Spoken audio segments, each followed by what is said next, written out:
Delany is an Orphic bard, and the Einstein Intersection, as will become immediately apparent, is Orphic fiction. In the oldest versions we have of the story of Orpheus, it appears to have been simply a myth of the seasons.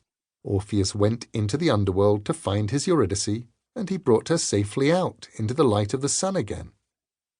We lost the happy ending a long time ago. Delany's Lobey, however, is not simply Orpheus. The Einstein Intersection is a brilliant book, self-consciously suspicious of its own brilliance, framing its chapters with quotes from authors ranging from de Sade to Yeats. Are these the owners of the house into which the squatters have moved? And with extracts from the author's own notebooks kept while writing the book and wandering the Greek islands. It was written by a young author in the milieu he has described in The Motion of Light in Water and Heavenly Breakfast, his two autobiographical works, and here he is writing about music and love, growing up, and the value of stories, as only a young man can.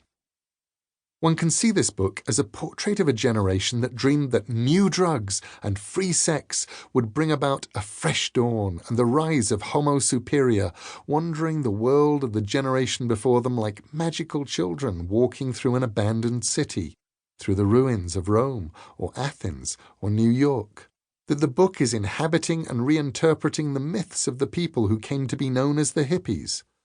But if that were all the book was, it would be a poor sort of tale, with little resonance for now. Instead, it continues to resonate. So having established what the Einstein Intersection is not, what is it? I see it as an examination of myths, and of why we need them, and why we tell them, and what they do to us, whether we understand them or not. Each generation replaces the one that came before. Each generation newly discovers the tales and truths that came before, threshes them, discovering for itself what is wheat and what is chaff, never knowing or caring or even understanding that the generation who will come after them will discover that some of their new timeless truths were little more than the vagaries of fashion.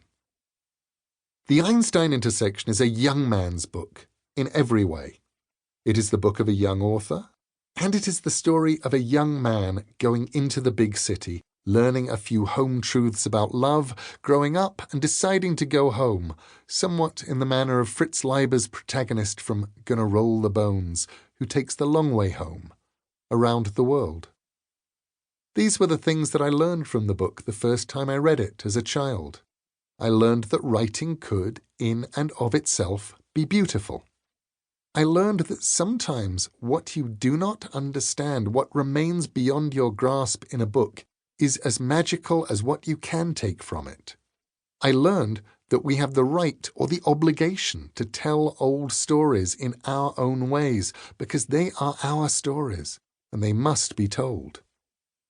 These were the things I learned from the book when I read it again, in my late teens.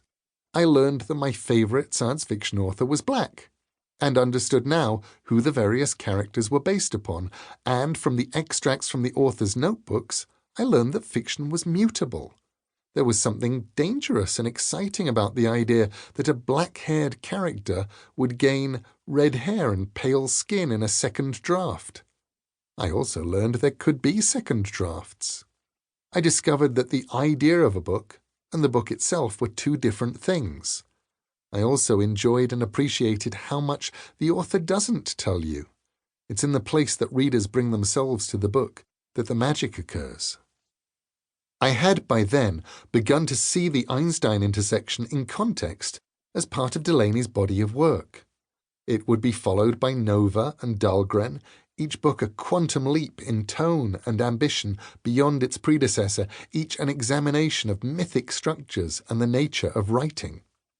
In the Einstein Intersection, we encounter ideas that could break cover as science fiction in a way they were only beginning to do in the real world, particularly in the portrait of the nature of sex and sexuality that the book draws for us. We are given, very literally, a third transitional sex, just as we are given a culture ambivalently obsessed with generation. Rereading the book recently, as an adult, I found it still as beautiful, still as strange. I discovered passages